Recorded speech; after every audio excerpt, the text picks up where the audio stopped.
பனைமரம் ஏன் முக்கியம்னு சொல்றேன் தெரியுமா?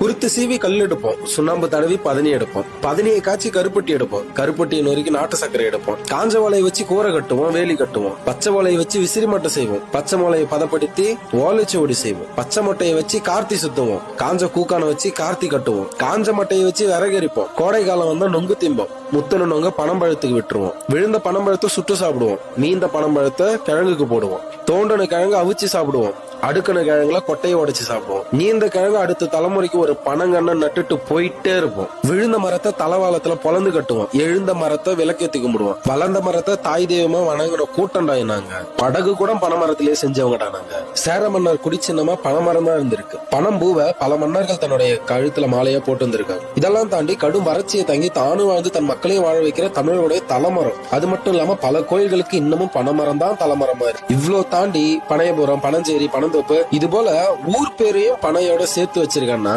தமிழனுக்கும் பனைக்கும் எவ்வளவு பிரிக்க முடியாத ஒரு உறவுன்ட்டு தெளிவா புரியுது. இப்படி தமிழோட நாகரிகம், பண்பாடு, இலக்கியம், வரலாறு இது எல்லாத்தையும் தாங்கி நிக்கிற இந்த ஓலைச்சுவடையோடைய பெற்றோர்களான பனைமரங்கள் தான் தமிழர்களுடைய மூலாதார வாழ்வாதாரமா இருந்திருக்கு. இன்னைக்கு இது எல்லாத்தையும் விட்டுட்டு அப்படி நகர்ந்து என்னத்த பண்ண போறோம்? சங்க இலக்கியங்கள்ல பல இடங்கள்ல பனைமரத்தினை பத்தின குறிப்பு இருக்கு.